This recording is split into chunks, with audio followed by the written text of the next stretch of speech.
ನಾನ್ ತಪ್ಪು ಮಾಡಿಲ್ಲ. ಇಷ್ಟು ಕತ್ಲೆ ಇದೆ, ಲೈಟ್ ಹಾಕೋಬಾರ್ದೇನ್ರಿ? ಹಾಕೋಯ್ತೀನಿ. ಎಷ್ಟ್ ಸಲ ಹೇಳಿದ್ದೀನಿ ಒಂದ್ ಆಸ್ನೆ ತಗೊಳ್ಳಿ ಅಂತ. ಕಸ ಹೊಡೆದು ಹೊಡೆದು ನನ್ ಸೊಂಟೆ ತಾನೇ ಮುರಿಯೋದು. ತಗೊಳ್ತೀನಿ ಇಲ್ಲ.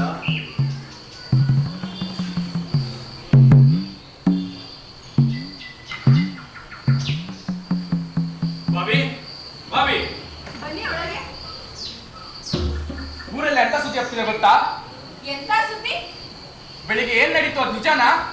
ಬೆಳಿಗ್ಗೆ ಅವ್ರೇನು ನಂಗೆ ಹೇಳಿಲ್ವೇ? ಏನ್ ಹೇಳಿ ಬಾಬಿ, ನನ್ ಕರ್ಮ. ಇವತ್ತೇ ನಾನು ಕಾಲೇಜ್ ಹೋಗಕ್ಕಾಗ್ಲಿಲ್ಲ. ಮತ್ತೆ ಹಾಳಾದವನು ಸಮಸ್ಯೆ ತಂದಿಟ್ಟಿದ್ದಾನೆ. ಏನಾಯ್ತು? ಬಾಬಿ, ಇವತ್ತು ಇವನು ಪ್ರೆಸಿಡೆಂಟ್ ಮಗ ಕಾಪಿ ಮಾಡ್ತಿರುವಾಗ ಹಿಡಿದು ಮನೆ ಕಳ್ಸಿದಾನೆ. ಏನು? ಆ ರಾಜ್ಕುಮಾರನ್ನ? ಹೌದು ಬಾಬಿ, ಆ ರಾಜ್ಕುಮಾರ್ನನ್ನೇ, ಆ ಗುಂಡನನ್ನೇ. ಎಲ್ಲ ಗೊತ್ತಿದ್ದು ನಿನ್ ಬುದ್ಧಿ ಎಲ್ಲ ಹೋಗಿತ್ತು. ಚಾಕು ಮುಂದೆ ಇಟ್ಕೊಂಡು ಕಾಪಿ ಮಾಡ್ತಾ ಇದ್ದಾನ, ಬಿಟ್ಬಿಡು ಅಂತ. ಬಡ್ಡಿ ಮಗ್ನೆ, ಸತ್ಯ ಮತ್ತೆ ಪ್ರಾಮಾಣಿಕತೆಗೆ ನೀನೊಬ್ನೇ ಉಳಿದಿರೋದು. ಅಲ್ಲ, ನಿಮ್ಗೆ ತಂದಿತ್ತು ಕಾಪಿ ಮಾಡ್ತಿದ್ದವನ್ನ ಮಾಡಕ್ ಬಿಡ್ಬೇಕಿತ್ತು ತಾನೆ. ನಿಮ್ದೇನು ಹಾಳಾಗ್ತಿತ್ತು? ನೋಡ್ತಾ ನೋಡ್ತಾ ಸಗ್ನಿ ತಿನ್ನಕ್ಕಾಗಲ್ಲ. ಈಗೇನ್ ದೊಡ್ಡ ಜಗಳ ಆಗುತ್ತಾ? ಆಗದೆ ಇನ್ನೇನ್ ಮತ್ತೆ ಬಾಬಿ, ಈ ಸರಿ ಅಂತೂ ಸರಿಯಾಗಿ ದೊಡ್ಡ ಜಗಳ ಆಗುತ್ತೆ. ಮತ್ತೆಲ್ಲಾನು ಇವ್ರ ತಲೆ ಮೇಲೆ ಹಾಕ್ತಾರೆ. ಅಯ್ಯೋ ದೇವ್ರೆ, ಈ ವಯಸ್ಸಿನಲ್ಲಿ ಇದೆಲ್ಲ ನಿಮಗೆ ಯಾಕೆ ಬೇಕಿತ್ತು? ಈಗ ಏನ್ ಪ್ರಯೋಜನ ಬಾಬಿ? ಜೀವನ ಪೂರ್ತಿ ಪ್ರೀತಿಸಿದ್ರಿ ಇವನ ಆದರ್ಶ ಪ್ರಾಮಾಣಿಕತೆ ಅಂತ ಹೇಳಿದ್ರು. ನನ್ನ ಮಾತು ಯಾರು ಕೇಳ್ತಿದ್ರು? ಕೇಳದೆ ಇದ್ರೆ ವಿರೋಧಿಸ್ಬೇಕಾಗಿತ್ತು. ದೊಡ್ಡಷ್ಟಕ್ಕೆ ತೋರ್ಸೋಣ, ಗೆಲ್ಲೋಗುತ್ತೆ. ನಾನು ಹೇಳೋದು ಸ್ವಲ್ಪ ಕೇಳಿಸ್ಕೊಂತೀವಿ. ನಿನ್ ಮಾತು ಕೇಳಿ ಕೇಳಿ ನನ್ ಕಿವಿ ಕ್ಯೂಡಾಗಿದೆ. ನಾನೇನು ಇನ್ನೆರಡು ವರ್ಷದಲ್ಲಿ ನೀನ್ ಪ್ರಿನ್ಸಿಪಲ್ ಆಗ್ತೀಯ ಅನ್ಕೊಂಡಿದ್ದೆ, ಆದ್ರೆ ನೀನ್ ನೋಡಿದ್ರೆ ನನ್ನ ಜಾಗದಲ್ಲಿ ನೀನಿದ್ರೆ ಏನ್ ಮಾಡ್ತಾ ಇದ್ದೆ? ನಾನಾಗಿದ್ದಿದ್ರೆ ಇನ್ನು ಒಂದೆರಡು ಪೇಪರ್ ಕೊಟ್ಟು ಕಾಪಿ ಮಾಡೋ ಮಗನೇ ಅಂತ ಹೇಳ್ತಿದ್ದೆ. ಏನೋ ಏನೋ ಈಗ ಯೋಚನೆ ಮಾಡ್ತಾ ಇದ್ಯಾ? ಯೋಚನೆ? ನಾನು ಯೋಚನೆನೇ ಮಾಡಲ್ಲ. ಯೋಚನೆ ಮಾಡೋದ್ರಿಂದ ಏನೋ ಪ್ರಯೋಜನ. ಆದ್ರೆ ನೀನಿದೆಯಲ್ಲ, ಮಿಡಲ್ ಕ್ಲಾಸ್ ಮನುಷ್ಯ, ಪ್ರತಿಯೊಂದು ಸಣ್ಣ ಪ್ರಶ್ನೆನೂ ಗ್ಲೋರಿಫೈ ಮಾಡಿ ನೋಡ್ತೀಯಾ. ಬೇರೆಯವ್ರಿಗೆ ಸಣ್ಣ ವಿಷಯ ಆಗಿರ್ಬೋದು ಇದು, ಆದ್ರೆ ನಮ್ಗೆ ಜೀವನ ಮಾಡೋದ ಪ್ರಶ್ನೆ. ಪ್ರೊಫೆಷನಲ್ ಎಥಿಕ್ಸ್, ಪ್ರಾಮಾಣಿಕತೆ, ಲೆಕ್ಚರ್ ಕೊಡ್ಬೇಡ ನೀನು. ಯಾವತ್ತು ನೀನು ವಿಮಲೆಯ ದ್ರೋಣಾಚಾರ್ಯ ನಾಟಕ ಆಟೋ ಹಾಗಿನಿಂದ ನಿನ್ ಬುದ್ಧಿ ಕೆಟ್ಟೋಗಿದೆ. ಈ ಮಿಡಲ್ ಕ್ಲಾಸ್ ನಪುಂಸಕನ ಆವೇಶ ಬಿಟ್ಬಿಡು. ಹೋಗು, ಆ ಪ್ರೆಸಿಡೆಂಟ್ ಕೈ ಕಾಲಿಟ್ಟು ಕೇಸ್ ವಾಪಸ್ ತಗೊಳ್ಳೋ. ಮತ್ತಿನ್ನೇನೋ ಮಾಡ್ತೀಯಾ? ನಿನ್ ತಾಯಿ ಕ್ಯಾನ್ಸರ್ ಬಂದು ಆಸ್ಪತ್ರೆಯಲ್ಲಿ, ನಿನ್ ವಿದ್ಯೆ ತಂಗಿ ನೀನ್ ಕಲ್ಸೋ ಮನಿ ಆರ್ಡರ್ಗೋಸ್ಕರ ಕಾಯ್ತಾ ಇರ್ತಾಳೆ. ಇನ್ನು ನಿನ್ ಮಗನ್ ಮೆಡಿಕಲ್ ಸೀಟು. ಇವ್ರ ಕಡೆನೂ ಸ್ವಲ್ಪ ನೋಡೋ. ಈ ಸಿದ್ಧಾಂತ ಗಿದ್ಧಾಂತ ಬಿಟ್ಬಿಡೋ. ಇವ್ರು ಟಿಪ್ಸ್ ಹೇಳೋದು ವ್ಯರ್ಥ ಯದೋಣ್ಣ. ವಿವೇಕಕ್ಕೂ ಇವ್ರಿಗೂ ಶತ್ರುತ್ವ. ಇವ್ರಿಗೆ ಬುದ್ಧಿ ಹೇಳ್ತಾನೆ ನನ್ನ ಅರ್ಧ ಜೀವನ ಕಳೆದು ಹೋಗಿದೆ. ಏನೋ ನೀನು ಪ್ರೆಸಿಡೆಂಟ್ ಮಗನ ಮೇಲೆ ರಿಪೋರ್ಟ್ ಮಾಡಿದ್ಯೇನೋ? ಇನ್ನೇನ್ ಮಾಡ್ಬೇಕಾಗಿತ್ತು? ಅಂದ್ರೆ ಆ ನಮ್ಮ ಪ್ರಿನ್ಸಿಪಲ್ ಅಲ್ಲಿಂದಿರ್ಬೇಕು. ಇನ್ನೇನ್ ಹೇಳ್ತಾನೋ ಅವನು. ರಿಪೋರ್ಟ್ ನ ಹತ್ತಿಕ್ಬೇಕು ಅಂತಿದ್ದಾನೆ. ರಿಪೋರ್ಟ್ ನ ವಾಪಸ್ ತಗೊಂತ ಒತ್ತಡ ಹೇಳ್ತಾ ಇದ್ದಾನೆ. ಹಾಗಾದ್ರೆ ಹೋಗ್ರಿ, ಹೋಗಿ ಆ ರಿಪೋರ್ಟ್ ವಾಪಸ್ ತಗೊಂಡ್ಬಿಡಿ. ಬೈ ಮಿಸ್ಟೇಕ್ ಆಗೋಗಿದೆ ಅಂತ ಹೇಳ್ಬಿಡ್ರಿ. ಹಾಗೆ ಮಾಡಕ್ ಆಗಲ್ಲ. ವಿಷಯ ತುಂಬಾ ಮುಂದುವರೆದೋಗಿದೆ. ಹಾಗಾದ್ರೆ ಸಾಯಿ ಪ್ರೆಸಿಡೆಂಟ್ ನಿಂದ ಕೆಲಸ ತೆಗಿತಾರಲ್ಲ, ಹಾಗೆ ಬುದ್ಧಿ ಬರುತ್ತೆ ನಿನ್ಗೆ. ಅದೇ ಗೊತ್ತಿರ್ತಾರೆ ಕೆಲಸದಿಂದ. ಬೇರೆ ಪ್ರೊಫೆಸರ್ಗಳು ಸುಮ್ಮನಿರ್ತಾರ? ಯಾವ ಲೋಕದಲ್ಲಿ ಇದೆಯೋ ನೀನು? ನಿನ್ನ ಪ್ರತಿಯೊಬ್ಬ ಕೊಲಿಗೂ ನಿನ್ನ ಬೈತಾರ ಗೊತ್ತಿಲ್ವೇನೋ? ಯಾಕೋ ಬೈತಾರೆ? ಯಾಕಂದ್ರೆ ನೀನು ಪ್ರೆಸಿಡೆಂಟ್ ಸಾಹೇಬ್ರಿಗೆ ಸಿಕ್ಕಿಸಿದ್ಯಾ. ಈಗ ಪ್ರತಿಯೊಬ್ರು ಯೋಚನೆ ಮಾಡೋದು ಎನ್ಎನ್ಸಾದ ಕೋಲ್ಡ್ ಸ್ಟೋರೇಜ್ ಬಿಟ್ಟು ಅಂತ. ಹಾಗಿದೆ, ನನ್ನ ಬೆಂಬಲ ಕಾರಣ ನಿಲ್ಲಲ್ಲ ಅಂತ್ಯಾ? ವಿಮಲಂದವ್ರ ಬೆಂಬಲಕ್ಕೆ ಯಾರೋ ನಿಂತಿದ್ರು. ಗೂಂಡಾಗಳು ಸರ್ಕಲ್ ಮಧ್ಯದಲ್ಲಿ ಪ್ರಾಣ ತೆಗೆದ್ರು. ಏನಾಯ್ತು? ಅವರೊಬ್ರು ದೊಡ್ಡ ಮನುಷ್ಯ ಮಗ ಕಾಪಿ ಮಾಡ್ತಿರುವಾಗ ಹಿಡಿದು ಮನೆಗೆ ಕಳ್ಸಿದ್ರು. ಯಾರಾದ್ರೂ ಸಾಕ್ಷಿ ಹೇಳಕ್ ಬಂದ್ರೇನೋ ಎಲ್ಲಾ ಪಟ್ಟಿ ಮಕ್ಕಳು ಬಾಲ ಮುದ್ರಕೊಂಡು ಕೂತ್ಕೊಂಡ್ರು. ನೋಡಿ, ಅದು ಯಾರು ನನ್ನ ಬೆಂಬಲಕ್ಕೆ ನಿಲ್ಲಿ ಬಿಡ್ಲಿ, ನಾನು ತಿಳ್ಕೊಂಡು ವಾಪಸ್ ತಗೊಳ್ಳಲ್ಲ. ಎಷ್ಟು ಹೇಳಿದ್ರು ಬುದ್ಧಿ ಕಲಿಯಲ್ಲ. ಎಲ್ಲೋಗ್ತಾ ಇದ್ಯಾ? ಹುಡುಗರು ಏನಾದ್ರು ಪ್ಲಾನ್ ಮಾಡ್ತಾ ಇರ್ತಾರೆ, ತಿಳ್ಕೊಂಡ್ ಬರ್ತೀನಿ. ಎದು ಅಣ್ಣ, ಬರ್ತೀನಿ ಬಾಬಿ. ಈ ಸಂಸಾರ ವ್ರತನ ಹೇಗ್ ನಡೆಸ್ತಾ ಇದೀನಿ ಅಂತ ನಿಮ್ಗೇನಾದ್ರೂ ಗೊತ್ತೇನ್ರಿ? ಕನಿಷ್ಠ ಪಕ್ಷ ಕೈ ನಡೆಸ್ತಿರೋ ಅಣ್ಣನಾದ್ರೂ ಕೈ ಬಿಟ್ಟು ಹೋಗ್ತಾ ಇರ್ತಾರೆ ನೋಡ್ಕೊಳ್ಳಿ. ಯಾರಕ್ಕೆ ಅಂತ ತಿಳ್ಕೊಳ್ಳಿಲ್ಲ.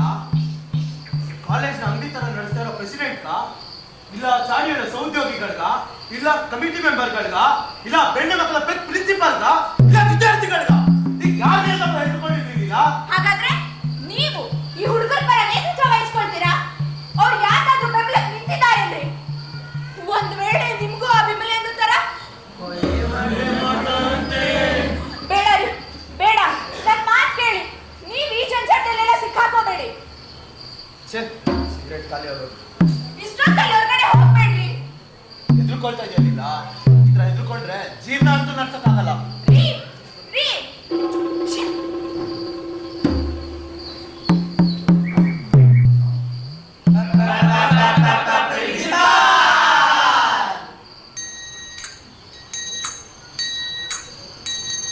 ಸರ್, ತಾವು ಬನ್ನಿ ಸರ್, ಕೂತ್ಕೊಳ್ಳಿ. ಏನ್ ಮಾಡ್ಲಮ್ಮ, ಬರ್ಲೇಬೇಕಾಯ್ತು. ಅವ್ರು ಈಗ ತಾನೇ ಹೋದ್ರು, ನೋಡ್ಲಿಲ್ವಾ ಸರ್? ಯಾಕೆ ನೋಡ್ಲಿಲ್ಲ? ತಡಿಬೇಕಿತ್ತಲ್ವಾ ಸರ್? ಅವನನ್ನ ಯಾರಾದ್ರೂ ನಿಲ್ಸೋದಕ್ಕಾಗುತ್ತೇನಮ್ಮ? ಮತ್ತೆ ತಾವು ಬಂದಿದ್ದು ನಿಮ್ಮ ಹತ್ರ ಮಾತಾಡಕ್ಕೆ ಬಂದಿದ್ದೀನಮ್ಮ. ಬಹುಶಃ ನೀವೇ ಅವನ್ಗೆ ಬುದ್ಧಿ ಹೇಳ್ಬೋದಂತ ಹೇಳಕ್ ಬಂದಿದ್ದೀನಿ. ಅವ್ರಿಗೆ ನಾನೇನ್ ಬುದ್ಧಿ ಹೇಳ್ಬಲ್ಲೆ ಸರ್? ನಿಮ್ಮನ್ ಬಿಟ್ರೆ ಇನ್ಯಾರು ತಾನೇ ಹೇಳ್ತಾರಮ್ಮ. ನೋಡಿದ್ರಲ್ಲ, ಎಲ್ಲ ಸರಿಯಾಗೇ ನಡೀತಿತ್ತು. ನಮ್ ಪ್ರೆಸಿಡೆಂಟ್ ಸಾಹೇಬ್ರು ಖುಷಿಯಾಗಿದ್ರು, ಎಲ್ರಿಗೂ ಸಂಬಳ ಸಿಗ್ತಾ ಇತ್ತು. ಆದ್ರೆ ಅರವಿಂದನೇ ಇಲ್ದೇ ಇರೋ ಕಷ್ಟ ತಂದಿಟ್ಟಿದ್ದಾನೆ. ನಾನ್ ಹೇಳಿದ್ದನ್ನ ಎಲ್ಲಿ ಒಪ್ತಾರೆ ಸರ್ ಅವರು? ನೀವ್ ಕುತ್ಕೊಳ್ಳಿ, ನನ್ ಕಾಫಿ ತರ್ತೀನಿ. ಹ, ಸಾಲ ಮಾಡಿ ಆದ್ರೂ ತುಪ್ಪ ತಿನ್ನು, ಗೋಳಪರದಾಟ ಸಾಕಿನ್ನು, ಬದುಕೋ ಕಲಿಯೋ ಬಿಕ್ನಸಿ ಲಡಲಲ. ಶುಗರ್ಲೆಸ್ ತಾನೆ? ಮನೇಲಿ ಸಿಹಿನೇ ಇಲ್ಲ ಸರ್. ಥ್ಯಾಂಕ್ಸ್. ನೋಡಿ, ಕಾಫಿ ಮಾಡೋದನ್ನ ಹಿಡಿಯುವುದು ಜೂನಿಯರ್ ಲೆಕ್ಚರ್ಗಳ ಕೆಲಸ. ಇದರಿಂದ ಸೀನಿಯರ್ಗಳಿಗೆ ಏನ್ ಮರ್ಯಾದೆ ಕೊಡುತ್ತೆ? ಆಯ್ತು, ಒಂದು ತಪ್ಪಂತೂ ನಡೆದೋಯ್ತು. ಆದ್ರೆ ಈಗ್ಲಾದ್ರೂ ಅದನ್ನ ಸರಿಪಡಿಸ್ಬೇಕಲ್ವೇ? ಅದನ್ನ ನಾನೇನ್ ತಡೆದಿದ್ದೀನಿ ಸರ್, ಆದ್ರೆ ಅವ್ರು ಒಪ್ಬೇಕಲ್ಲ. ಅಯ್ಯೋ, ಈಗ ನಿಮ್ಗೆ ಏನಂತ ಹೇಳಮ್ಮ, ಊರಲ್ಲಿ ಭಾರಿ ಗಲಾಟೆ ಆಗೋ ಸಾಧ್ಯತೆ ಇದೆ. ಹುಡುಗರು ಬೇರೆ ನನ್ನನ್ನ ಸಾಯಿಸ್ಬಿಡ್ತೀವಿ ಅಂತ ಬೆದರಿಕೆ ಹಾಕಿದ್ದಾರೆ. ತಮಗೆ? ಹೌದು, ಈ ಮುದ್ಕನ್ಗೆ. ಆದ್ರೂ ಏನ್ ಮಾಡ್ಲಿ, ಕೆಲಸ ಮಾಡ್ಬೇಕಂದ್ರೆ ಇದನ್ನೆಲ್ಲ ಸಹಿಸ್ಕೊಳ್ಳೇಬೇಕಲ್ವೇ? ಅಂದ್ರೆ ರಾಜ್ಕುಮಾರ ಕಾಪಿ ಮಾಡುತ್ತಾ ಸರ್? ನೋಡಿ, ಈಗ ನನ್ನನ್ನ ಕೇಳಿ ಅಂತೂ ಮಾಡ್ಲಿಲ್ಲ. ಒಂದು ಚೂರು ಮಾಡಿದ್ರೆ ತಾನೇ ಇದರಿಂದ ಯಾರಿಗೆ ನಷ್ಟ ಆಯ್ತು? ಆದ್ರೂ ಸರ್, ನೋಡಿ, ಕಾಪಿ ಮಾಡೋದು ನಿಲ್ಬೋದು, ನಿಲ್ದೇ ಇರಬಹುದು. ಆದ್ರೆ ಕೆಲಸ ಅಂತೂ ಹೋಗುತ್ತೆ, ಕಾಲೇಜಂತೂ ಖಂಡಿತ ನಿಂತೋಗುತ್ತೆ. ವಿಷಯ ಈ ಹಂತದವರೆಗೂ ಹೋಗುತ್ತಾ ಸರ್? ಇದಕ್ಕಿಂತ ಮುಂದಕ್ಕೂ ಹೋಗ್ಬೋದಮ್ಮ. ನಮ್ ಪ್ರೆಸಿಡೆಂಟ್ ಸಾಹೇಬ್ರು ಇದರ ಓನರ್. ಅದಕ್ಕೆ ಹೇಳ್ತಾ ಇದ್ದೀನಿ, ಕೆಲಸ ಮಾಡ್ಬೇಕು ಅಂದ್ರೆ ಕಿವಿ ಮುಚ್ಕೊಳ್ಳಿ, ಕಣ್ಣು ಮುಚ್ಕೊಳ್ಳಿ, ಬಾಯಿ ಮಾತ್ರ ತೆಗ್ದಿರಿ, ಮಾತಾಡಕ್ಕಲ್ಲ, ಅನ್ನ ತಿನ್ನಕ್ಕೆ. ಪ್ರೆಸಿಡೆಂಟ್ ಕಾಲೇಜ್ ಮುಚ್ಚಿಬಿಡ್ತಾರೆ ಅಂತ ತಮಗ್ ಪೂರ ನಂಬಿಕೆ ಇದೆಯಾ ಸರ್? ಹೌದು, ನೀವೇ ಸ್ವಲ್ಪ ಯೋಚನೆ ಮಾಡಿ ನೋಡಿ. ಏನ್ ಮಾಡೋದು ಸರ್, ಇವ್ರಂತೂ ಯಾವಾಗ್ಲೂ ತತ್ವ ಮತ್ ನ್ಯಾಯ ಮಾತೇ ಆಡ್ತಾ ಇರ್ತಾರೆ. ಅಲ್ಲ, ಈಗ ನ್ಯಾಯದ ಪ್ರಶ್ನೆ ಎಲ್ಲಿಂದ ಬಂತು? ಈಗಿರೋ ಪ್ರಶ್ನೆ 40 ಕುಟುಂಬಗಳ ಅನ್ನದ ಪ್ರಶ್ನೆ ಅಲ್ವೇ? ಜನ ವಿರೋಧಿಸೋಲ್ವಾ ಸರ್? ಯಾರಿಗ್ ತಾನೇ ಧೈರ್ಯ ಇದೆಯಮ್ಮ? ದುಷ್ಟರನ್ನ ಯಾರಾದ್ರೂ ವಿರೋಧ ಮಾಡ್ಕೊಳ್ತಾರೆ? ಈಗ ನೋಡಿ, ನನ್ನನ್ನೇ ಬೆಳಿಗ್ಗೆಯಿಂದ ಸಂಜೆವರೆಗೂ ಬೈತಾನೆ ಇರ್ತಾನೆ.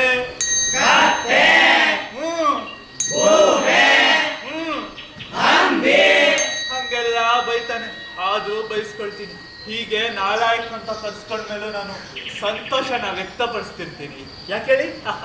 ಕೆಲಸ ಮಾಡ್ಬೇಕಲ್ವೇ? ನಮ್ದು ಬಿಡಿ, ನಿಮ್ದು ಯೋಚನೆ ಮಾಡಿ. ಕೆಲ್ಸ ಹೋದ್ರೆ ಯಾರಿಗ್ ತಾನೇ ಚಿಂತೆ? ಮನೆ ನಡ್ಸೋರ್ ಯಾರು? ನೀವು. ಅನುಭವಿಸೋರ್ ಯಾರು? ನೀವು.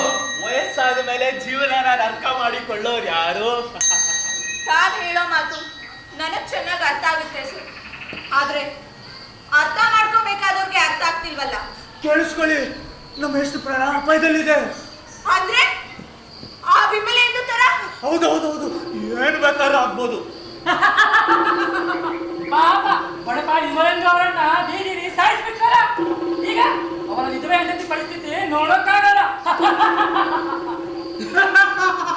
ಮನೆಗೆ ಕತ್ತಲೆ ಮಾಡಿ ದೇವಸ್ಥಾನ ದೀಪ ಹಚ್ಚಿದ್ರೆ ಏನಮ್ಮ ಪ್ರಯೋಜನ? ನಾನು ಅವ್ರಿಗೆ ತಿಳಿಸಿ ಹೇಳ್ತೀನಿ ಸರ್. ಇದು ನೋಡಿ ವ್ಯವಹಾರ ಅಂದ್ರೆ. ಹೆಂಡತಿ ಮಾತ್ರ ಗಂಡನ್ಗೆ ತಿಳಿಸಿ ಹೇಳ್ಬೋದು, ಅವನಿಗೆ ಹೇಳ್ಬಿಡಿ ಉದ್ಯೋಗ ಮಾಡೋದನ್ನ ಕಲಿ ಅಂತ. ಈಗ ನನ್ನ ಬಾಯಲ್ಲೇ ನನ್ನ ಎಷ್ಟು ಅಂತ ಉಳ್ಕೊಳ್ಳಿ. ಇದಕ್ಕಿಂತ ಮುಂಚೆ ಹೇಗಿದ್ದೆ ಗೊತ್ತಾ? 30 ವರ್ಷ ಪೂರ್ತಿ 30 ವರ್ಷ ಮುನಿಸಿಪಲ್ ಆಫೀಸ್ನಲ್ಲಿ ಗುಮಾಸ್ತನ ಕೆಲಸದಿಂದ ಮೇಲಕ್ಕೇರಿ ಪ್ರಿನ್ಸಿಪಲ್ ಆಗ್ಬಿಟ್ಟೆ. ಈಗ ನಾನು ಸಂಘರ್ಷ ಮಾಡ್ಕೊಂಡ್ ಬಂದಿದ್ರೆ ಏನಾಗ್ತಾ ಇದ್ದೆ? ಸಂಘರ್ಷ ಬೇಡ, ತಗ್ಗಿ ನಡೆ, ವಿಚಾರ ಮಾಡಬೇಡ, ಒಪ್ಕೋ. ಆಯ್ತು, ಅವ್ರಿಗೆ ತಿಳಿಸಿ ಹೇಳ್ಬಿಡು, ನಾನಿನ್ ಬರ್ತೀನಮ್ಮ.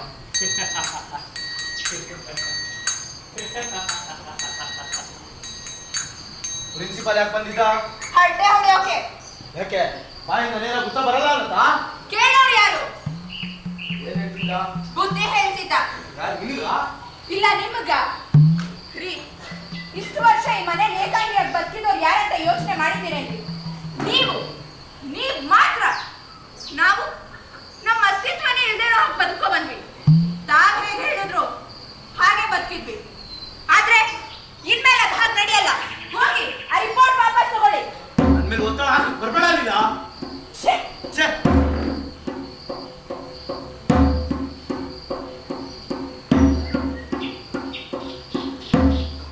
ಸರ್, ಚಂದು ನೀನು ಸರ್, ಅದು ಬಾ ಒಳಗೆ. ಕಾಪಿ ಮಾಡಕ್ ನಾಚಿಕೆ ಆಗಿಲ್ವಾ? ನಿನ್ ಜಾಗದಲ್ಲಿ ಬೇರೆ ಯಾರಾದ್ರೂ ಇದ್ದಿದ್ರೆ ನೇಣು ಹಾಕೊಂಡು ಸಾಯ್ತಾ ಇದ್ರು. ಕೊನೆ ಪಕ್ಷ ನಿಜ ಏನು ಅಂತ ಪತ್ತೆ ಮಾಡೋ ಪ್ರಯತ್ನ ನೀವಾದ್ರೂ ಮಾಡ್ತೀರಾ ಅನ್ಕೊಂಡಿದ್ದೆ. ನನ್ಗೇನು ಕೇಳಕ್ ಇಷ್ಟ ಇಲ್ಲ Chandu. I dislike you. Get out. ಯಾಕೆ ಸರ್, ನನ್ನ ಮಾತು ಕೇಳಿಸ್ಕೊಳಲ್ವಾ? ನನ್ಗೇನು ಕೇಳಿಸ್ಕೊಳಕ್ ಇಷ್ಟ ಇಲ್ಲ. ನೀವು ಕೇಳಿಸ್ಕೊಂಡ್ರೆ ಯಾರು ಕೇಳಿಸ್ಕೊಂತಾರೆ ಸರ್? ಕೇಳಿಸ್ಕೊಂಡ್ಮೇಲೂ ನಾನು ನಿಮ್ಗೆ ಸುಳ್ಳು ಹೇಳ್ತಾ ಇದ್ದೀನಿ ಅಂತ ಅನ್ಸಿದ್ರೆ ನಿಮ್ ಚಪ್ಪಲಿ ತೆಗೆದು ಮತ್ತೆ ಕೊಟ್ಬಿಡಿ ಸರ್.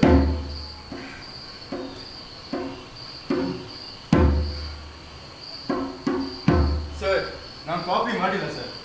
ಪೇಪರ್ ಯಾರು ಕೇಳಿತ್ತು? ಅದು ನನ್ನ ಕೈಲಿ. ಇಷ್ಟು ಮೇಲೂ ಆದ್ರೆ ನಾನು ಆ ಪೇಪರ್ನ ಯೂಸ್ ಮಾಡ್ಕೊಂಡಿಲ್ಲ ಸರ್. ನಿಮ್ಗೆ ಗೊತ್ತಾ ನನ್ನ ಮುಂದೆ ಯಾರು ಕೂತಿದ್ದ ಅಂತ? ಅದೇ ಸರ್, ರಾಜ್ಕುಮಾರ. ಅವ್ನು ಚೂರಿ ಇಟ್ಕೊಂಡು ಕಾಪಿ ಮಾಡ್ತಿದ್ದ. ಪ್ರೊಫೆಸರ್ ಮಿಶ್ರಾ ಅವರು ನಮ್ಮ ರೂಮಲ್ಲಿ ಪರೀಕ್ಷಾ ಡ್ಯೂಟಿ ಮಾಡ್ತಿದ್ರು. ಅವ್ನು ನೋಡಿದಿರೋ ಹಾಗಿದ್ರು. ರಾಜ್ಕುಮಾರ್ ಕೂತಿದ್ದ ಜಾಗದಿಂದ ದೂರದಲ್ಲಿ ರೌಂಡ್ಸ್ ಆಗ್ತಿದ್ರು. ಇದರಿಂದ ನೀನ್ ಕಾಪಿ ಮಾಡಿಲ್ಲ ಅಂದ್ರೆ ಇತ್ತು ಆಗುತ್ತೆ. ಮೊದಲು ನಾನು ಹೇಳೋದು ಪೂರ್ತಿ ಕೇಳಿಸ್ಬಿಡಿ ಸರ್. ರಾಜ್ಕುಮಾರ್ ಕೂತಿದ್ದ ಜಾಗದಿಂದ ಒಂದು ಪೇಪರ್ ನನ್ನ ಹತ್ರ ಬಂತು. ನಾನು ಅದೆತ್ತಿ ಪ್ರೊಫೆಸರ್ ಮಿಶ್ರಾ ಅವ್ರು ಕೊಟ್ಬಿಡೋಣ ಅನ್ಕೊಂಡೆ. ಆದ್ರೆ ಅವ್ರು ಪೇಪರ್ ಬಂದು ಕೈ ಹಿಡ್ಕೊಂಡ್ಬಿಟ್ರು. ಸರ್, ಈ ಪೇಪರ್ ನಂದಲ್ಲ ಸರ್. ಸರ್, ನಾನು ಕಾಪಿ ಮಾಡಿಲ್ಲ ಸರ್. ಸರ್, ನೀನು ಪ್ರತಿಭಟನೆ ಮಾಡಿಲ್ವಾ? ನಾನು ಕಿರ್ಚಾಡ್ದೆ, ಕೂಗಾಡ್ದೆ. ಆದ್ರೆ ಅವ್ರು ನನ್ನ ಮಾತೇ ಒಪ್ಪಲಿಲ್ಲ ಸರ್. ಖಂಡಿತವಾಗಿಯೂ ನೀನೇನೋ ಅಸಭ್ಯವಾಗಿ ನಡ್ಕೊಂಡಿರ್ತೀಯಾ. ನೀವು ಹೇಳಿ ಸರ್, ನಾನು ಯಾವತ್ತಾದ್ರೂ ಆತನ ನಡ್ಕೊಂಡಿದ್ದೀನ ಅಂತ? ಇದಾದ್ಮೇಲೆ ನನ್ನ ಪ್ರಿನ್ಸಿಪಲ್ ಚೇಂಬರ್ ಕರ್ಕೊಂಡು ಹೋದ್ರು. ಹೋಗ್ಲಿ, ಪ್ರಿನ್ಸಿಪಾಲ್ಗಾದ್ರೂ ನೀನು ಹೇಳ್ಬೇಕಾಗಿದ್ದ ವಿಷಯ ಹೇಳಿದೆ ತಾನೆ? ಅಲ್ಲಿ ಪ್ರಿನ್ಸಿಪಲ್ ಜೊತೆ ಆ ಕಾಲೇಜ್ ಪ್ರೆಸಿಡೆಂಟ್ ಕೂತಿದ್ದ. ಅವನು ನನ್ನ ಬೇಟೆ ತನ್ನ ಕೈಗೆ ಸಿಕ್ಕೇ ಬಿಡ್ತು ಅನ್ನೋ ಹಾಗೆ ನನ್ನ ಕಡೆ ನೋಡ್ತಿದ್ದ. ಸರ್, ಅವನ ಮುಗುಳ್ನಾಗೆ ಭಯಂಕರವಾಗಿತ್ತು ಸರ್. ಆಮೇಲೆ ಏನಾಯ್ತು? ಆಮೇಲೆ ನನ್ನ ಕೊಠಡಿಯಿಂದ ಆಚೆ ಕಳಿಸಿದ್ರು. ಮತ್ತೆ ಒಳಗಡೆ ಕರ್ಸ್ಕೊಂಡು ನನ್ನ ರಿಪೋರ್ಟ್ನ ಯೂನಿವರ್ಸಿಟಿ ಕಳಿಸ್ಕೊಟ್ರು ಸರ್. ಬೇಕು ಅಂತ ಶಿಕ್ಷೆ ಕೊಡೋ ಜನ ಏನು ದುಡ್ಸ್ಕೊಂಡ್ರ? ನಮ್ಮ ತಂದೆಗೂ ಕಾಲೇಜ್ ಪ್ರೆಸಿಡೆಂಟ್ಗೂ ರಾಜಕೀಯ ದ್ವೇಷ ಇದೆ. ಮುಂದಿನ ಚುನಾವಣೆಯಲ್ಲಿ ಅವ್ರ ವಿರುದ್ಧ ನಿಂತ್ಕೊಂತಿದ್ದಾರೆ. ಈ ವಿರೋಧಕ್ಕೆ ನಾನು ಬಲಿಪಶು ಆಗಿದ್ದೀನಿ. ಹೋಗ್ಲಿ, ನನ್ನಿಂದ ಏನ್ ನಿರೀಕ್ಷಿಸ್ತಾ ಇದೆಯಾ? ನ್ಯಾಯನ ಸರ್? ಅಂದ್ರೆ ನೀವಿವತ್ತು ರಾಜ್ಕುಮಾರ್ನ ಹಿಡ್ದಿದ್ದಿಲ್ಲ ಅಂತಲ್ಲ, ಅವನ ರಿಪೋರ್ಟ್ ನೀವು ಯೂನಿವರ್ಸಿಟಿ ಕಳಿಸ್ತಿರಲ್ವ ಅಂತ ಕೇಳಕ್ ಬಂದಿದ್ದೆ ಸರ್. ನೋಡಯ್ಯ ಚಂದು, ನನ್ನ ಕೆಲಸ ನಾನು ಮಾಡಿದ್ದೀನಿ. ಇನ್ ಮಿಕ್ಕಿದ್ದು ಪ್ರಿನ್ಸಿಪಾಲ್ ಜಾಬ್. ಇಲ್ಲ ಸರ್, ನಿಮ್ದು ಅಷ್ಟೇ ಜವಾಬ್ದಾರಿ ಇದೆ. ಅದೇಗೆ? ರಿಪೋರ್ಟ್ನ ಕಸದ ಬುಟ್ಟಿಗೆ ಹಾಕ್ತಾರೆ. ನೀವು ದಯವಿಟ್ಟು ಆ ರಿಪೋರ್ಟ್ನ ಯೂನಿವರ್ಸಿಟಿಗೆ ಕಳಿಸ್ಕೊಡ್ಬೇಕು. ಅವ್ರು ಕಳ್ಸಿಕೊಡ್ಲಿಲ್ಲ ಅಂದ್ರೆ ನಾನೇನ್ ಮಾಡಕ್ಕಾಗತ್ತೆ? ಈ ಸಲ ನಾವು ಸಾಯಿಸಕ್ಕೂ ಸಿದ್ಧವಾಗಿದ್ದೀವಿ. ಕಾಲೇಜ್ನ ನಾಶ ಮಾಡ್ಬಿಡ್ತೀವಿ. ನಾವು ನ್ಯಾಯದ ಹೋರಾಟ ಮಾಡ್ತೀವಿ. ರಾಜ್ಕುಮಾರ ಈ ಬಾರಿ ಉಳಿಯಕ್ಕೆ ಸಾಧ್ಯ ಇಲ್ಲ ಸರ್. ಹಾಗಂದ್ರೆ ಈ ಸತಿ ಚಳುವಳಿ ಮಾಡ್ಬೇಕು ಅಂತಿದ್ದೀರಾ? ಬೇರೇನು ಉಪಾಯ ಇಲ್ಲ. ಹೌದು, ರಿಪೋರ್ಟ್ ನ ಕಸದ ಬುಟ್ಟಿಗೆ ಹಾಕಿದ್ದಾರೆ ಅಂತ ನೀನೇನ್ ನಿರ್ಧಾರಕ್ಕೆ ಬಂದೆ? ಯಾಕಂದ್ರೆ ರಾಜ್ಕುಮಾರ ಪ್ರೆಸಿಡೆಂಟ್ ಮಗ ಸರ್, ಅದಕ್ಕೆ. ಅದರಿಂದ ಏನಾಯ್ತು ಸರ್, ಅವನ್ ಕಾಲೇಜ್ ಪ್ರೊಫೆಸರ್ಗಳನ್ನ ತಮ್ಮ ತಂದೆಯ ನೌಕರರೆಂದು ಮತ್ತೆ ಕಾಲೇಜ್ನ ತಮ್ಮ ಸ್ವಂತ ಆಸ್ತಿ ಅಂತ ತಿಳಿದಿದ್ದಾನೆ. ಹೇಳಿ ಸರ್, ನೀವು ನಮ್ಮ ಬೆಂಬಲ ನೀಡ್ತೀರಲ್ಲ? ನಾನು ನ್ಯಾಯ ಪರ ನಿಲ್ಲಲ್ಲ ಅಂತ ನೀನೇನ್ ಅನ್ಕೊಂತೀಯ ಚಂದು? ಯಾಕಂದ್ರೆ ದೊಡ್ಡ ದೊಡ್ಡ ವ್ಯಕ್ತಿಗಳು ಸರಿಯಾದ ಸಮಯದಲ್ಲಿ ಬದಲಾಗ್ಬಿಡ್ತಾರೆ.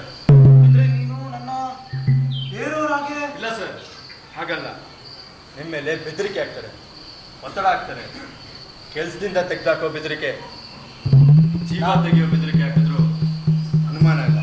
ನನ್ನ ಬೆದರಿಕೆಗಳ ಎದಳ ಚಂದು. ಇಡೀ ಸ್ಟಾಫಲ್ಲಿ ಕೇವಲ ನಿಮ್ಮ ಮೇಲೆ ನಂಬಿಕೆ ಇದೆ. ನಾವು ನ್ಯಾಯದ ಹೋರಾಟ ಮಾಡ್ತೀರಿ. ರಿಪೋರ್ಟ್ನ ಯೂನಿವರ್ಸಿಟಿ ಕಳ್ಸಿಕೊಟ್ಟಿಲ್ಲ ಅಂದ್ರೆ ನಾವು ಪರೀಕ್ಷೆಗೆ ಬಹಿಷ್ಕಾರ ಆಗ್ತೀರಿ. ಆದರೆ ನೀವು ಹೇಳು, ಯಾಕೆ ಸುಮ್ಮನೆ? ನೆನ್ಪಿಡಿ ಸರ್, ಒಂದ್ ವೇಳೆ ನಿಮ್ಮ ಮಾತು ಬದಲಾಯಿಸಿದೆ ಆದ್ರೆ ನಾವು ನಿಮ್ಮನ್ನು ಬಿಡಲ್ಲ. ನಿನಗೆ ಬೆದರಿಕೆ ಆಗಕ್ಕೆ ಬಂದಿದ್ಯಾ? ನೀವೇನ್ ಬೇಕಾದ್ರೂ ತಿಳ್ಕೊಳ್ಳಿ ಸರ್, ಈ ಹೋರಾಟ ನಮ್ಗೆ ಜೀವನ್ ಮರಣದ ಪ್ರಶ್ನೆ. ಯಾರು ನಮ್ಮ ಜೊತೆ ಇರೋಲ್ಲೋ ಅವರು ನಮ್ಮ ಶತ್ರುಗಳೇ. ನಾನಿಲ್ಲಿ ವಿನಂತಿ ಮಾಡಲು ಬಂದಿದ್ದೆ, ಜೊತೆಗೆ ಆಗ್ರಹ ಮಾಡಲು ಕೂಡ. ಛೇ, ನಾಚಿಕೆ ಆಗಲ್ಲ ನಿಮ್ಗೆ ಈರದ ಪದ ಬಳಸಕ್ಕೆ? ನೀವೇನ್ ಬೇಕಾದ್ರೂ ತಿಳ್ಕೊಳ್ಳಿ ಸರ್. ನೆನ್ಪಿಡಿ ಸರ್, ಒಂದ್ ವೇಳೆ ನೀವು ಮಾತು ಬದಲಾಯಿಸಿದೆ ಆದ್ರೆ ನಾವು ನಿಮ್ಮನ್ನು ಬಿಡಲ್ಲ. ನಾನಿನ್ ಬರ್ತೀನಿ. ಚಂದು, ಚಂದು!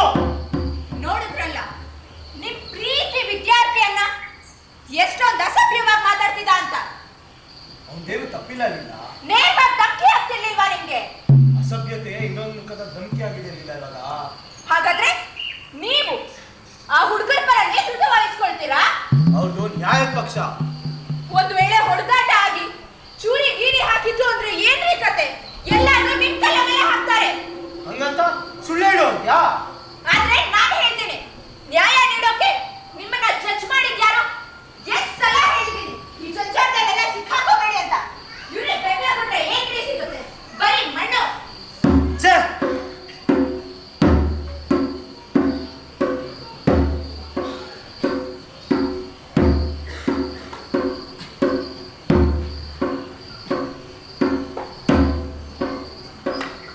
ಸರ್, ತಾವು ಬನ್ನಿ ಸರ್. ತಾವು ಬರ್ತಾ ಇದ್ದಿದ್ ನೋಡಿ ನಾನೇ ಒಬ್ಬರಣ ಅಂತ ಬಂದೆ. ಪೀಠಿಕೆ ಹಾಕ್ಲೋ ನೇರವಾಗಿ ಕೇಳು. ನೇರವಾಗಿ ಕೇಳಿ ಸರ್. ಏನ್ ತೀರ್ಮಾನ ಮಾಡಿದ್ದೀರಾ? ನಾನು ರಿಪೋರ್ಟ್ನ ವಾಪಸ್ ತಗೊಳ್ಳೋದಿಲ್ಲ ಸರ್. Good, very good. ತಪ್ಪು ಮಾಡಿದವನ್ಗೆ ಶಿಕ್ಷೆ ಆಗ್ಬೇಕೋ ಬೇಡ್ವು? ಈ ವಿಷಯದ ಬಗ್ಗೆ ವಿರೋಧ ಇದೆ ಪ್ರೆಸಿಡೆಂಟ್ ಸಾಹೇಬ್ರೆ. ನನ್ಗೂ ಇದೆ ಇಷ್ಟ. ಆದ್ರೆ ಪ್ರಿನ್ಸಿಪಾಲ್ ಏನಂದ್ರು ಅಂದ್ರೆ ಹೊಡೀರಿ ಗೋಲಿ. ಅವನ್ಗೆ ಪರ್ಸನಾಲಿಟಿನೂ ಇಲ್ಲ, ಗಾಂಭೀರ್ಯನೂ ಇಲ್ಲ. ಎಷ್ಟೊತ್ತಲ್ಲೂ ಅಂತ ಇರ್ತಾನೆ. ಅವನ್ಗೆ 60 ಆಯ್ತು, ರಿಟೈರ್ಡ್ ಮಾಡ್ಬಿಡೋಣ ಅನ್ಕೊಂಡಿದ್ದೀನಿ. ಆದ್ರೆ ಸರಿಯಾಗಿರೋ ವ್ಯಕ್ತಿ ಸಿಗ್ಬೇಕಲ್ವಾ ಅರವಿಂದ್? ಆದ್ರೆ ಅವ್ರು ಬೇರೆನೇನೋ ಹೇಳ್ತಿದ್ರಲ್ಲ. ಏನ್ ಹೇಳ್ತಾ ಇದ್ದ? ಅದೇ ತಾವು ನಮ್ಮ ಮಾಲೀಕರು ಅನ್ನದಾತರು ಅಂತ. ಹೇಳಿದ್ನಲ್ರಿ, ತೇಟ್ ಕತ್ತೆ ಅಂತ ಮನುಷ್ಯ. ಯಾರು ಯಾರಿಗೆ ಅನ್ನದಾತ, ಯಾರು ಯಾರಿಗೆ ಮಾಲೀಕ. ಸರಿ, ತಮ್ಗೆ ನಿಂತದ್ದು ಹೇಳಿ ಸರ್.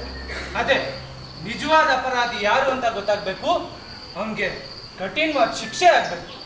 ಅಂದ್ರೆ ರಾಜ್ಕುಮಾರ ನಿಜವಾದ ಅಪರಾಧಿ ಅಂತ ತಾವು ಒಪ್ಪಲ್ಲ? ಅವನು ಅಪರಾಧಿ ಆಗಿರ್ಬೋದು, ಆದ್ರೆ ನಿಜವಾದ ಅಪರಾಧಿ ಅಲ್ಲ. ಹಾಗಾದ್ರೆ ಯಾರು? ನನ್ನ ಕೇಳೋದಾದ್ರೆ ನೀವು ಅಂತೀನಿ. ನಾನೇ. ನನ್ನ ಮಾತಿನರ್ಥ ನೀವುಗಳು ಅಂತ. ಅವನು ಕಳೆದ 3 ವರ್ಷದಿಂದ ಕಾಪಿ ಹೊಡಿತಾ ಇದ್ದ.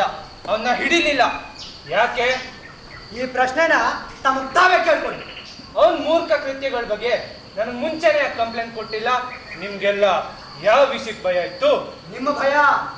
ನನ್ನ ಭಯನ? ಹೌದು, ನಿಮ್ಮ ಭಯ. ನಮ್ಮಗಳ ಅನ್ನದ ಭಯ, ನಮ್ಮಗಳ ಸುರಕ್ಷತೆಯ ಭಯ. ನಾನು ಯಾರಿಗೆ ಕೆಟ್ಟದ್ ಮಾಡಿದ್ದೀನಿ? ತಮ್ಮ ಭಾಷೆ ಹೆದರಿಕೆ ಭಾಷೆ ಆಗ್ಲಿಲ್ವೇ? ತಾವೇನ್ ಹೇಳ್ತಿರೋ ಅದೇ ನಿಯಮ. ನಿಮ್ಮ ಆರೋಪ ತಪ್ಪು. ಇಲ್ಲ, ನನ್ನ ಆರೋಪ ಸರಿಯಾಗೇ ಇದೆ. ತಮ್ಮ ಮಗ ಒಬ್ಬ ದೊಡ್ಡ ಗೂಂಡ, ಬದ್ಮಾಶ್. ಇದೆಲ್ಲ ತಮಗೆ ಚೆನ್ನಾಗಿ ಗೊತ್ತು. ಎಲ್ಲ ಗೊತ್ತಿದ್ದು ಯಾಕೆ ಈ ಥರ ನಾಟಕ ಆಡ್ತೀರಿ? ನಿಮ್ಮ ಮಾತು ಸುಳ್ಳು. ಇಲ್ಲ, ಅದೇ ಸತ್ಯ. ಚಂದು ಯಾವುದೇ ತಪ್ಪು ಮಾಡಿಲ್ಲ ಅಂತ ತಮಗೆ ಚೆನ್ನಾಗಿ ಗೊತ್ತು. ಆದ್ರೆ ಅವ್ನ ಕೇಸ್ನ ಯೂನಿವರ್ಸಿಟಿಗೆ ಕಳ್ಸಿದ್ರಿ. ನಾನ್ ಕಳ್ಸಿದ್ದ? ಹೌದು, ನೀವೇ ಕಳ್ಸಿದ್ದು. ನೀವು ಸಂದರ್ಭದ ಲಾಭ ಮಾಡ್ಕೊಂತ ಇದ್ದೀರಿ. ಅವನ ಮೇಲೆ ಸೇರ್ ತೀರ್ಸ್ಕೊಂತ ಇದ್ದೀರಿ. ಅವನ ಏನ್ ದ್ವೇಷ ಇರೋದು ಸಾಧ್ಯ? ಅವನ ಮೇಲಲ್ಲ, ಅವ್ರ ತಂದೆ ಮೇಲೆ. ಅವ್ರ ತಂದೆ ನಿಮ್ಮ ರಾಜಕೀಯ ವಿರೋಧಿ. ಅದಕ್ಕೆ ನೀವು ಅವನ ಮೇಲೆ ಸೇರ್ ತೀರ್ಸ್ಕೊಂತ ಇದ್ದೀರಾ. ಮಿಸ್ಟರ್ ಅರವಿಂದ್, ನೀವು ನಿಮ್ ಮಿತಿ ಮೀರ್ತಾ ಇದ್ದೀರಾ. ರಾಜಕುಮಾರನ್ ಕೇಸ್ನ ಯೂನಿವರ್ಸಿಟಿ ಕಟ್ಸೋದ್ರಲ್ಲೇ ನಮ್ಮೆಲ್ಲರ ಹಿತ ಇದೆ. ಹಾಗಾದ್ರೆ ನೀವು ರಿಪೋರ್ಟ್ನ ವಾಪಸ್ ಬದಲಾಯಿಸೋದಿಲ್ವೇನು? ಆ ತರದ ಯಾವ ಪ್ರಶ್ನೆನೂ ಇಲ್ಲ. ನಿಮ್ಮ ಹಠದ ಪರಿಣಾಮ ಏನಂತ ತಿಳಿದಿದ್ಯಾ? ಓ, ಚೆನ್ನಾಗ್ ಗೊತ್ತು. ಹಾಗಾದ್ರೆ ನನ್ನ ಆರೋಪನ ಕೇಳಿ. ನೀವು ಹುಡುಗರನ್ನ ನನ್ನ ವಿರುದ್ಧ ಎತ್ಕೊಳ್ತಾ ಇದ್ದೀರಾ. ಊರಿನ ಶಾಂತಿ ಹಾಳು ಮಾಡ್ತಾ ಇದ್ದೀರಾ. ಆ ಬದ್ಮಾಶ್ ಹುಡುಗರು ಮುಖಂಡತ್ವ ವಹಿಸ್ತಾ ಇದ್ದೀರಾ. ಪ್ರೆಸಿಡೆಂಟ್ ಸಾಹೇಬ್ರೆ, ಈ ಆರೋಪಗಳೆಲ್ಲ ತಪ್ಪು ಅಂತ ಸ್ವತಃ ತಮ್ಗೆ ಗೊತ್ತಿದೆ. ನಾಳೆ ಒಳಗೆ ರಿಪೋರ್ಟ್ನ ಬದಲಾಯಿಸದೆ ಹೋದ್ರೆ ಅದ್ರ ಪರಿಣಾಮ ಭಯಂಕರವಾಗಿರುತ್ತೆ. ನಾನು ಕಾಲೇಜ್ನ ಮುಚ್ಚಿಸ್ತೀನಿ. ಆಯ್ತು, ಮುಚ್ಚಿಬಿಡಿ. ಮಿಸ್ಟರ್ ಅರವಿಂದ್, ನಾನು ಹೇಳೋ ವಿಷಯ ಯಾಕೆ ಅರ್ಥ ಮಾಡ್ಕೊಂತ ಇಲ್ಲ? ಕಾಲೇಜ್ನ ಮುಚ್ಚೋದ್ರಿಂದ ಸಮಸ್ಯೆ ಬಗೆಹರಿಯಲ್ಲ. ಕಾಲೇಜ್ನ ಮುಚ್ಚೋ ಧಮಕಿ ಹಾಕಿದ್ದು ನೀವು, ನಾನಲ್ಲ. ಸರಿ, ರಾಜ್ಕುಮಾರ್ನ ಒಂದ್ ಕಡೆ ಇಡಿ. ನೀವೇ ಸ್ವಲ್ಪ ಯೋಚನೆ ಮಾಡಿ. ಈ ಘಟನೆಯಿಂದ ನನ್ನ ಪಬ್ಲಿಕ್ ಇಮೇಜ್ಗೆ ಎಷ್ಟು ಡ್ಯಾಮೇಜ್ ಆಗಿದೆ ಅಂತ. ಎಲೆಕ್ಷನ್ ಟಿಕೆಟ್ನು ಕೈ ತಪ್ಪೋಗುತ್ತೆ. ತಮ್ಮ ದೃಷ್ಟಿಯಿಂದ ವಿಷಯ ಸರಿ ಇರ್ಬೋದು, ಆದ್ರೆ ನಾನು ಈ ಪ್ರಿನ್ಸಿಪಾಲ್ ಇದನ್ನಲ್ಲ, ಅವನ್ಗೆ ರಜಾ ಕೊಟ್ಟು ಮನೆ ಕಳ್ಸೋಣ ಅಂತ ಇದ್ದೀನಿ. ಹುಡುಗರನ್ನೆಲ್ಲ ಹಾಳು ಮಾಡಕ್ ಬಿಟ್ಟಿದ್ದಾನೆ. ಅವನ್ ಜಾಗಕ್ಕೆ ನಿಮ್ಮನ್ನ ಹೇಳಕ್ ನಡ್ರಿ. You are the only professor ಅಂತ. ಕೆಲವೊಂದು ವಿಷಯಗಳೊಂದಿಗೆ ನಿಮ್ಮೊಂದಿಗೆ ವಿರೋಧ ಇರ್ಬೋದು ಮಿಸ್ಟರ್ ಅರವಿಂದ್, ಆದ್ರೆ ನಿಮ್ ಯೋಗ್ಯತೆ ವಿಷಯದಲ್ಲಿ ಎಂದೂ ಸಂದೇಹ ಪಟ್ಟಿಲ್ಲ. ಅಂದ್ರೆ ನೀವು ನನ್ನನ್ನೇ ಖರೀದಿ ಮಾಡಕ್ ಬಂದಿದ್ದೀರಿ? ಮೈ ಕಾರ್ಡ್ಸ್ ಆರ್ ಓಪನ್. ಈಗಲೇ ತೀರ್ಮಾನ ಮಾಡಿ ಅಂತ ಹೇಳ್ತಾ ಇಲ್ಲ, ಆದ್ರೆ ನಾಳೆ ಒಳಗೆ ರಿಪೋರ್ಟು ಪಾಸಿಟಿವ್ ಆಗಿರ್ಲಿ.